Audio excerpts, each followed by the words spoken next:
I'm a physicist, my background is in physics and specialized in electronics. But I did my PhD in hearing sciences. The topic of my PhD was about sound localization, how we localize sounds and sound sources, and how the information that the brain needs to localize sound sources is represented in the auditory nerve. I was lucky enough to get into a speech and hearing laboratory, and I was exposed to multiple aspects of hearing research. And I've been doing research ever since on hearing.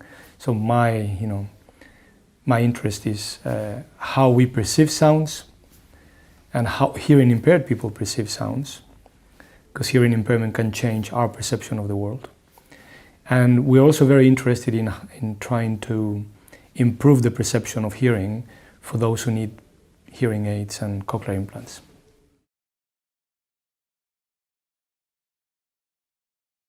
Sound, so maybe a bit more specific, how you maybe manipulate sound, what you do with the sound, and how do you use it in your work?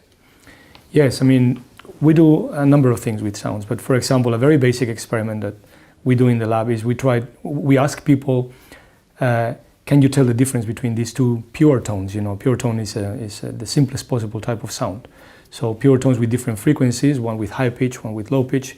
We ask people, can you tell them apart? Can you tell if they are different or the same, or sounds with different intensities? How small a change in intensity does someone need in order to detect a change in intensity? This is the simplest possible experiment. We actually do something more relevant for everyday life, which is to measure how people are able to understand speech in noisy environments and how different types of noise can hinder speech recognition. So how people adapt to the noise. This is a very important question for us at the moment. In the lab, we do experiments with people with normal hearing, with people with hearing impairment, with deaf people who use cochlear implants. Sometimes, we need to investigate, to do research on old people who have normal hearing, and these people are difficult to find because most people lose their hearing with aging, or some of their hearing, with age. Sometimes we need younger people who have hearing loss, and these are easier to find because the younger people are more likely to lose their hearing because they are exposed, to recreational noise. They listen to their headphones, to very loud music through headphones, or they go to discos. So in the lab we do research with a very wide range of human subjects. Some of my colleagues, for example, they do sound research using animal models. They want to investigate how neurons in the brain respond to sound, and of course this is very hard to do in humans. This is why they use animal. But for us, we do research with humans, different types.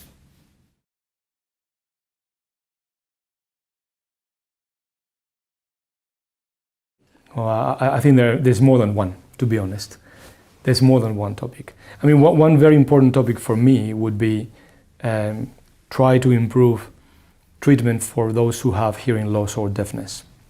In general, we work with cochlear implants or on cochlear implants and hearing aids, and it would be great to continue our research in this field, which is, but even more specifically, I would like to try to reproduce with these hearing devices the functioning of the normal hearing system. We know that just as an airplane flies but doesn't mimic, the movement of the wings, of a bird, we know that the hearing devices try to restore hearing in a very simplified manner. So my approach would be slightly more complicated. I would like to know how the brain does it, and for that we need to first understand it, and then try to reproduce that functioning with hearing devices, with hearing aids and cochlear implants. That's one very important line of research for me. Now, another very important line of research would be to understand the wide variability in outcomes, for example, across hearing aid users and cochlear implant users, but also in normal hearing people. Not everybody hears in the same way, even though we can all be called normal hearing. People understand speech differently in quiet environments, in noisy environments. Scores, when we run experiments in the lab, scores can vary widely across people, but we don't know why. I mean, we know that speech is not only a bottom-up process. It's not that the ear is picking up sounds and sending those sounds to the brain. We know that perception is also a top-down, and intelligibility of a speech in particular. Top-down processes are much involved, in our perception of speech and sound in general. So the cognitive aspects of sound perception are in my opinion, are extremely important.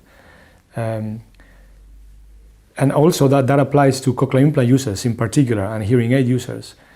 Two people, for example, with similar amounts of hearing loss can be given the same hearing aid or the same cochlear implant, and outcomes can be very different. We don't know why that is.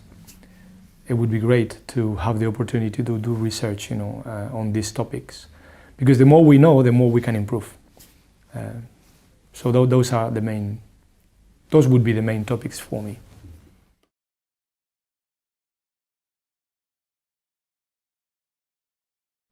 Well, I think it would be different if you have in mind a textbook, or if you have like a popular science book or a more scientific article.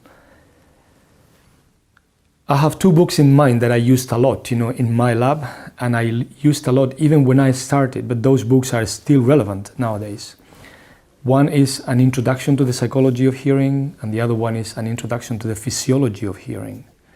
The first one was published by Brian Moore. Second one was published by James Pickles.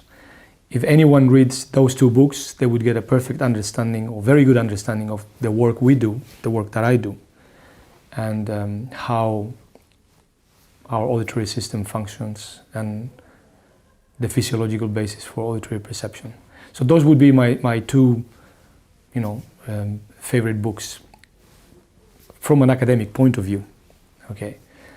Now, from a popular science or point of view, there is one book that I read many, many years ago. If I remember correctly, the title is Noise. And it's all about noise perception. We're all surrounded by noise, and noise has an impact in how we behave, how we see the world, how we perceive, the world. So it's not about acoustics. It's about how we behave in a noisy place, not necessarily unpleasant place. Those are the books that come to mind right away.